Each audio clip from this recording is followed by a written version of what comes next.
बिस्मिल्लाहिर्रहमानिर्रहीम अस्सलामुअलैकुम my YouTube family. उम्मीद करती हाँ तुसी ठीक होवोगे। अल्हम्दुलिल्लाह मैं भी ठीक हाँ। तो अज मैं आख्या मैं बड़े दिन हो गए, बड़ा अरसा गुजर गया कि मैं अपने वीवरां नाल ना लाहौर दी रेसिपी शेयर नहीं कर सकी कि मैं लाहौर आ गई हूँ, लाहौर पहुँच गई हूँ, गाँव से लाहौर आ गई हूँ। तो मैं क्या ज़रा अपने वीवरां नूं ना हुण इत्थों दा व्यूज़ विखावां कि ਇਹ ਵੇਖੋ ਸਾਡੇ घर ਦੇ इतने बुरे हाल होए पे आना कि असी ਜਿਹੜੀਆਂ ना सारियां सफाइयां वगैरह कीतियां, 3-4 दिन लगे सफाइयां वगैरह करके तो हुण माशाअल्लाह साडा घर नीट क्लीन हो गया है। तो अज मैं रेसिपी बनानी शुरू करूँगा तो मैं क्या ये भी अपने व्यूवरां नाल शेयर कर लवां कि अपने व्यूवरां नूं रेसिपी विखा लवां। हुण असीं रेसिपी बनानी शुरू करूँगा तो मैं क्या अपने व्यूवरां नाल शेयर कर लवां। अज मैं बना रही ने वेखो माशाल्लाह अंडे, देसी अंडे आलूओं की, देसी अंडे और आलूओं को रेसिपी बना रही हूँ। तो ज़रा देखते जाओ, करी करी आलू और अंडों की करी बना रही हूँ। करी और ग्रेवी वाला शोरबे वाला सालन मैं बना रही हूँ। तो मैं कि भी अपने व्यूवरां नाल शेयर कर लवां कि अपने व्यूवरां नूं भी खा लवां कि भी तुसीं भी इस तरीके नाल अच्छे तरीके नाल आलू और अंडों की करी वाला सालन बनाओ तो खाओ, मज़ेदार, बड़ा करारा करारा, स्पैसी स्पैसी, उंगलियां चटते जाओ। तो हुण मैं बनाना शुरू करूँगा तो फिर थोड़े नाल हुण माशाअल्लाह अंडे मैं बॉयल करन वास्ते रखूँगा। पानी मैं सॉस पैन में पा लिया तो अंडे विच रख रही हाँ कि आराम नाल सुकून नाल स्लो स्लो सर्विस नाल इन्हां नूं अंडियां विच रखना कि अंडा कोई टुटे ना, खराब ना होवे अंडा। हुण इस तरीके नाल पानी असीं दोवां सॉस पैनां विच रख लिया, एक दे विच असीं अंडे पा लैण। ते हुण असीं ना चुल्हे दा फ्लेम ऑन कर लिया ते आलू मैं छील लैण। आलू छील के पावांगी कि इस छिलके समेत नहीं, मैं उबालने के छील के पावांगी। छील के उबाल बॉयल करीवें ना तो बड़े अच्छे आलू बनदे। थोड़ा जिहा नमक विच पावांगी ना, नमकीन नमकीन आलू हो जावणगे। तो आ माशाअल्लाह हुण अंडे ते आलू साडे बॉयल हो रहे हैं। तो एक असी बड़ी सोहनी जी खूबसूरत वाइट कलर की कढ़ाई भी उत्ते रख लईए। तो इहदे विच मैं हुण पावांगी ऐल,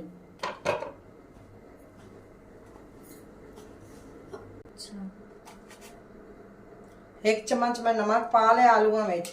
आलू हुण बॉयल कर रही हैं। बिस्मिल्लाहिर्रहमानिर्रहीम। ए वेखो माशाअल्लाह पानी गर्म हो गया साडा, आलू विच पा रहे हैं। 6-10 आलू हैं साडे ते 8 अंडे। एक चम्मच असीं अंडियां विच भी नमक पा लिया कि वो ना नमक नाल बहुत अच्छे अंडे बॉयल होंदे ने, आलू भी बॉयल होंदे। वो आए उत्थे मेल दे। बिस्मिल्लाहिर्रहमानिर्रहीम। कढ़ाई असां उत्ते रख लईए ते हुण मैं इहदे विच ऐल पाण लगी हाँ। मैं 2 चम्मच ऐल पा रही हाँ। बिस्मिल्लाहिर्रहमानिर्रहीम। 2 प्याज हैं ते एक गड्ढा लसन दा है मेरा, ये मैं पा रही हाँ ऐल दे विच। ऐल गर्म हो गया साडा। 3-4 टुकड़े अदरक दे ये पा रही हाँ। कुछ सब्ज़ मिर्चां हैं, वो मैं 10-15 मिर्चां हैं। मैं ज़्यादा सब्ज़ मिर्चां ही पाती हाँ सालन में कि ज़्यादा सब्ज़ मिर्चां वाला सालन अच्छा भी बनता है, ठंडा भी होंदा है। यह पा रही हूँ। ये हुण ऑयल विच फ्राई होवणगे तो फिर उस तो बाद मैं तुहाडे नाल मिलदी हूँ। बिस्मिल्लाहिर्रहमानिर्रहीम। प्याज अदरक सब्ज़ मिर्चां साडियां फ्राई हो गई। हुण असीं इन्हां नूं घी विच बाहर कढ रहे हैं। ज़्यादा फ्राई नहीं करने, बिल्कुल थोड़े थोड़े फ्राई करने।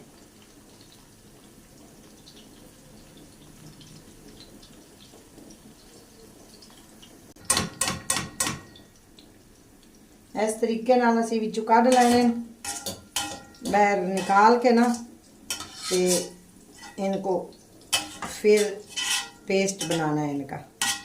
ये देखो ऐसे हम लोग करेंगे।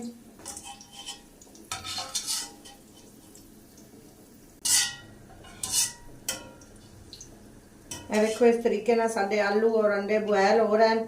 ਤੇ ਹੁਣ ਅਸੀਂ ਇਹਨਾਂ ਦੇ ਵਿੱਚ ਪਿਆਜ਼ ਫਰਾਈ ਕਰ ਲਿਆ। ਪਿਆਜ਼ ਫਰਾਈ ਕਰਕੇ ਤੇ ਹੁਣ ਪਾਵਾਂਗੇ ਟਮਾਟਰ ਪਾਵਾਂਗੇ। ਆ ਵੇਖੋ ਮਾਸ਼ਾਅੱਲਾ 2 ਅਦਦ ਟਮਾਟਰ ਹੈ, ਇਹ ਅਸੀਂ ਫਰਾਈ ਕਰਨੇ।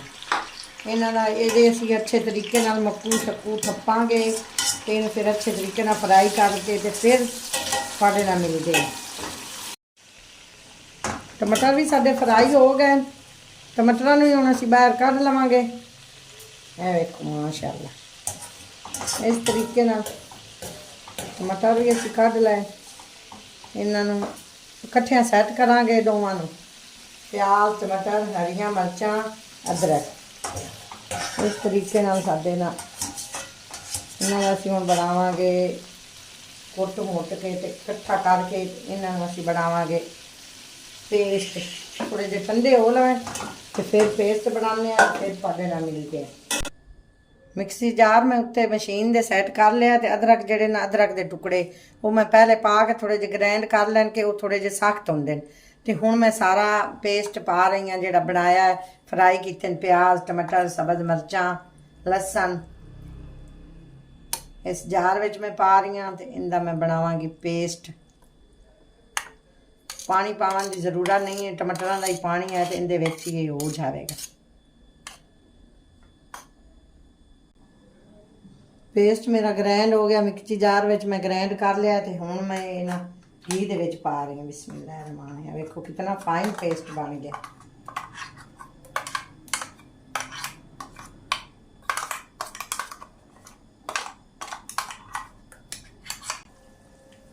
मैं मिक्सी जार धो के ना तो पानी में पा रही हूँ कि प्यारे अल्लाह जान दियां नेमतां ते रहमतां दा ना कदर करना चाहिए।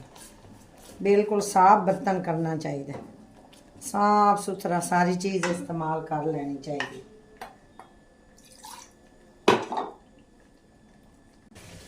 बिस्मिल्लाह रहमान रहीम। 1 चम्मच भर के मैं नमक पा रही हूँ। करी सादी जी है ना जो पेस्ट बना के मैं पाया ना वो कुछ फ्राई हो गया है। विच थोड़ा बहुत फ्राई करना, ज़्यादा नहीं करना क्यों पहले ही साडे प्याज ते हर चीज़ पक्की हुई है। 1/2 चम्मच मैं पा रही हूँ हल्दी,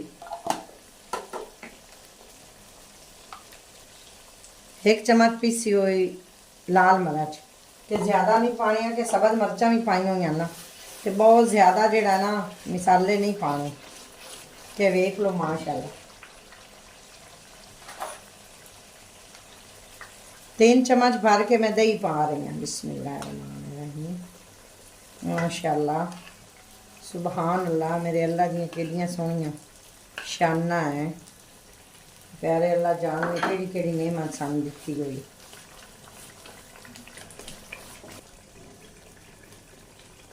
एक चम्मच जीरा पा रही हूँ। बिस्मिल्लाहिर्रहमानिर्रहीम। आ देखो माशाअल्लाह आलू मेरे कितने अच्छे बॉयल हो गए तो हुण मैं ना करी दे विच पा रही हूँ। पहले आलू पाने, आलूआं दी विच ही इहदे नाल ही मसाले ते बुनाई हो जाएगी। बहुत ज़्यादा ओवर कुक नहीं करने, बॉयल नहीं करने ते लाइट करने, ज़्यादा नहीं करने। बिस्मिल्लाहिर्रहमानिर्रहीम। मैं देखो माशाअल्लाह इस तरह आलूआं दी बुनाई होवेगी इस मसाले दे विच नाल ही इकट्ठी बुनाई करांगी तो फिर बाद विच अंडे पावांगी। 10 मिनट इन्हां सारे मसाले दी दही दी आलूआं दी बुनाई करांगी तो फिर 10 मिनट बाद मिलते हैं।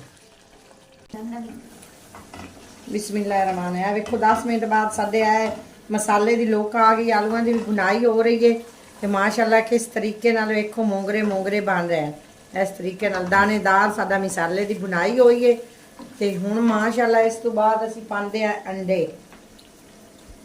8 अद्दा अंडे ने साडे, ये असीं पा रहे हैं।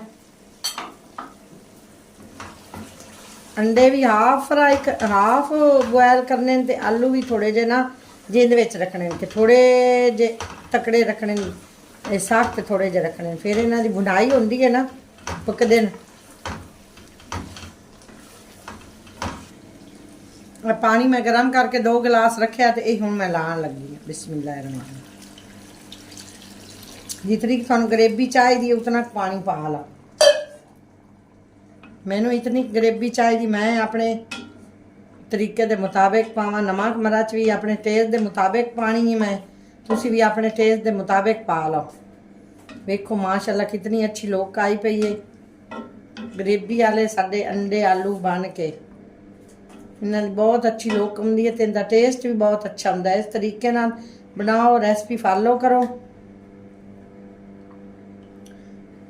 ਹੁਣ ਇਹਨਾਂ ਨੂੰ ਉੱਤੋਂ ਢਾਂਪ ਦਿੰਦੇ ਆ, ਢੱਕ ਦਿੰਦੇ ਆ, ਢੱਕਣ ਰੱਖ ਦਿੰਦੇ ਆ ਕਿ 10 ਮਿੰਟ ਬਾਅਦ ਮਿਲਦੇ ਆ। 10 ਮਿੰਟ ਪੱਕਣਗੇ, ਗਰੇਬੀ ਜਿਹੜੀ ਹੈ ਨਾ ਉਹ ਸਹੀ ਤਰ੍ਹਾਂ ਤਿਆਰ ਹੋਵੇਗੀ, ਕਰੀ ਤਿਆਰ ਹੋਵੇਗੀ ਤੇ ਫਿਰ 10 ਮਿੰਟ ਬਾਅਦ ਮਿਲਦੇ। बिस्मिल्लाहिर्रहमानिर्रहीम। माशाल्लाह वेखो साडी ग्रेवी करी कितनी अच्छी बन रही है। आलू और अंडे करी कितनी अच्छी बन रही है। आलू और अंडों की कड़ी जी है ना बहुत अच्छी बन रही है। तो वेखो घी ऐल जड़ा ना उत्ते आ गया। तो यह ना हाफ चम्मच काली मिर्च ते हाफ चम्मच ही सुक्कियां धनिया। ये मैं देसी जड़ा है ना ग्राइंडर उहदे विच पी के ते पा लिया। देसी तरीके का जड़ा ग्राइंडर है ना मेरा। कालियां मिर्चां मैं इस तू पा रही हूँ कि आलू बादी वाले होंगे तो बादी वास्ते ना काली मिर्च चंगी होंगी। तो है सब्ज़ धनिया मैंने बहुत प्यारियां लगदियां, बहुत अच्छियां लगदियां। सब्ज़ धनी जी है ना वो बहुत अच्छी होंगी। बिस्मिल्लाहिर्रहमानिर्रहीम। ए वेखो माशाल्लाह इस तरीके नाल मैं धनिया पा रही हाँ। तो इनकी ना धनिया नाल बहुत अच्छी लोक आउंदी है तो बहुत मज़े की खुशबूआं, इन्नियां अच्छियां खुशबूआं आ रही ना माशाल्लाह। हुण असीं फ्लेम बिल्कुल करांगे दम वाला तो 5 मिनट इनू ना असीं उत्तों ढक के रखते हैं तो 5 मिनट बाद मिलते हैं। बिस्मिल्लाहिर्रहमानिर्रहीम। बिस्मिल्लाहिर्रहमानिर्रहीम। देखो व्यूअर माशाल्लाह आलू और अंडों की करी बन के हमारी कितनी मज़ेदार, कितनी टेस्टी, कितनी अच्छी कलरफुल तैयार हुई है। तो असीं हुण खाण लगे हैं, चेक करते हैं। वेखो माशाल्लाह घी बिल्कुल उत्ते आ गया। बिस्मिल्लाहिर्रहमानिर्रहीम। हुण असीं तुहानूं डिश आउट करके विखा रहे हैं कि तुसीं भी ये रेसिपी फॉलो करो, इस तरीके नाल बनाओ कि आलू और अंडों की कड़ी बन के ना तो बहुत मज़े दे बनते हैं। ये देसी अंडे हैं मेरे कि ज़्यादा मसाले भी नहीं पाने कि बिल्कुल कम मसालियां नाल ना ये बहुत अच्छी तैयार होंदी है माशाल्लाह। है वेखो कितनी अच्छी लोक आई है देसी तरीके नाल, देसी स्टाइल नाल माशाल्लाह। इस तरीके नाल साडी करी तैयार हो गई। आलू और अंडों की करी तैयार कर ली असीं। तो उम्मीद करदी हाँ अज दी वीडियो तुहानूं पसंद आई होवेगी। तो साडे चैनल नूं सबसक्राइब भी करिया, लाइक भी करिया, शेयर भी करिया। तो वीडियो साडी एंड तक वेखी करो। तो अल्लाह हाफिज़ हो। तो हसदे रहो, वसदे रहो, खुश रहो, आबाद रहो, सदा सलामत रहो।